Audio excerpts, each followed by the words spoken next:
আলাইকুম। আমি Johnny Demra bike training সেন্টারের প্রধান ট্রেনার।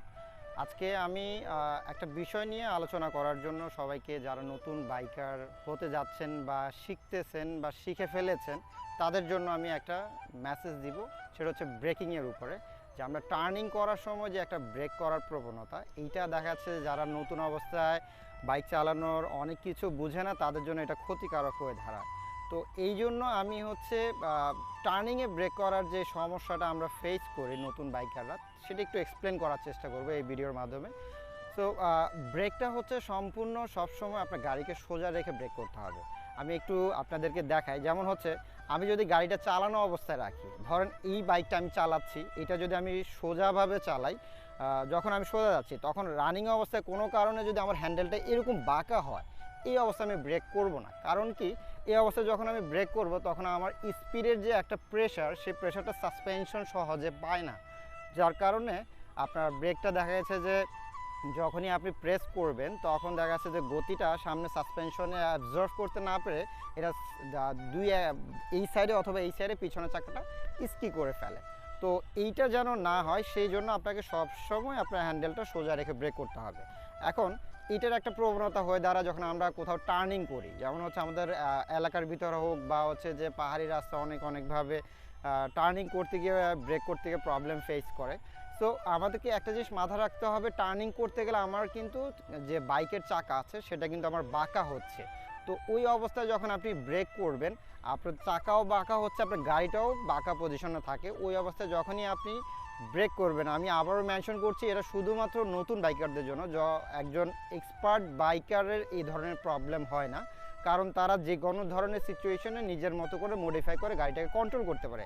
বাট নতুন বাইকাররা হয় কি, অনেক কিছু জানে না, অনেক সিচুয়েশনের সাথে অভ্যস্ত না, এই জন্য এই প্রবলেমগুলো ফেস করে। সো বাইকের যদি বাঁকা অবস্থায় থাকে, টার্নিং করতে গেলে আমার চাকাটা বাঁকা হচ্ছে, এটার একটা এক্সাম্পল দেখায়। ধরেন হচ্ছে এই মোবাইলটা হচ্ছে আমার একটা চাকা। আমার চাকা যখন হচ্ছে যে এই ধরনের, এটা একটা চাকা, এটাকে যখন আমি উপর থেকে প্রেশার দিচ্ছি, হ্যাঁ, আমি উপর থেকে যখন প্রেশার দিব, এটা ডানে বামে কাত হবে না উপর থেকে চাপ দিলে, কারণ আমার হ্যান্ডেলটা তখন সোজা আছে। আর দেখা যাচ্ছে যদি আমার টার্নিং করতে গেলে আমার বাইকের চাকা এরকম বাঁকা হবে, কনফার্ম বাঁকা হবেই। এটা আমি কখনো এইভাবে সোজা ধরে রাখতে পারবো না। আমাকে সোজা করে আমি বাইক যদি টার্ন করতে যাই, তাহলে আমার রাস্তা আমি ঘোরাতেই পারবো না। তো আবার দেখা যাচ্ছে যে চাকাটা বাঁকা হবে। আর এই বাঁকা অবস্থায় যখন আমি যদি এইভাবে উপর থেকে চাপ দিই, তাহলে যেদিকে বাঁকা হয়ে আছে আপনারা দেখতে পাচ্ছেন এদিকে কাত হয়ে পড়ে যাবে। সো আমার যদি গাড়িটা এভাবে যদি এই দিকে যদি কাত করা থাকে, এই অবস্থায় যদি আপনি ব্রেকে চাপ দেন, উপর থেকে চাপ দেন, তাহলে চাকাটা স্কি করবে। তাহলে আমাকে কি করতে হবে? আমাদের যে কোনো জায়গায় টার্ন করার আগে, আমাকে ডানে বামে মুভ করার আগে, আমাকে সর্বপ্রথম আমার গাড়ির গতিটাকে লিমিটেড পজিশনে আনতে হবে। যেই পজিশনে আমি গাড়িটা ঘুরাতে পারবো, এর চাইতে বেশি আমি স্পিড রাখবো না।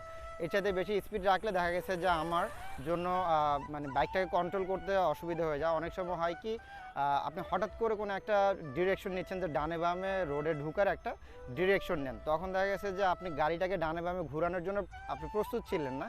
তো অতিরিক্ত গতি নিয়ে যখন আপনি গাড়িটাকে ডানে বামে ঘুরিয়ে দিলেন, কোনো রাস্তায় টার্নিং করলেন, তখনই দেখা গেছে যে আপনার গতিটা অতিরিক্ত থাকায় আপনার যে টার্নিং রেডিয়েশনটা সেটা একটু বেশি হয়ে যাওয়ার কারণে আপনার রাস্তার মধ্যে আপনার সহজে আপনি টার্ন করতে পারলেন না। দেখা গেছে যে অল্প জায়গার মধ্যে ঘুরতে না পেরে আপনার রাস্তার বাইরে চলে যাচ্ছেন, এরকম একটা প্রবণতা আসতে পারে।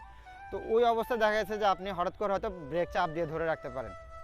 ওই অবস্থায় যদি আপনি চাপ দেন, তাহলে আপনার চাকাটা বাঁকা থাকবে, আর বাঁকা অবস্থায় আপনার গাড়িটা পড়ে যাওয়ার একটা চান্সেস থাকে। এখন আমি আপনাদেরকে প্র্যাকটিক্যালি দেখাবো তাহলে কি করতে হবে।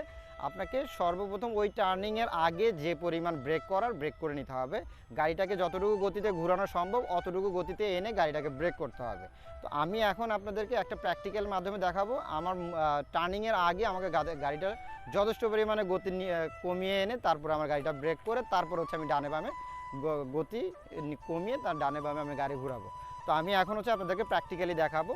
প্র্যাকটিক্যালি দেখে যদি আপনারা এরপর অনেকে যদি না বুঝে থাকেন, তাহলে আমাকে অবশ্যই কমেন্টসে জানাবেন। আমি আপনাদেরকে পার্সোনালি দরকার হলে কথা বলে আমি বুঝিয়ে দেবো। রানিং অবস্থায় এইভাবে টার্নিং করার দরকার নেই, ব্রেক ছাড়া করলে আপনি সমস্যার সম্মুখীন হবেন। কিন্তু যদি এমন হয় যে আপনার অনেক বেশি স্পিড আছে কিন্তু আপনি ব্রেক গতি কমাতে পারেননি, তখন আপনাকে দরকার হলে ওই যেখানে আপনি টার্নিং করবেন সেটা থেকে একটু সামনের দিকে দরকার হলে চলে এসে ব্রেক করবেন, সোজা ব্রেক করে গাড়িটাকে এভাবে পিছনে নিয়ে যাবেন, নিয়ে তারপর আপনার গন্তব্যস্থলে আপনি টার্নিং করবেন। কিন্তু অতিরিক্ত গতি নিয়ে ব্রেক করতে না পারলেও আপনি ওই গতি নিয়ে টার্নিং করতে যাবেন না, তখন দেখা যাচ্ছে যে আপনাকে হয়তো ব্রেক ইউজ করতে হতে পারে, আর এই ব্রেক ইউজ করলে আপনি পড়ে যেতে পারেন।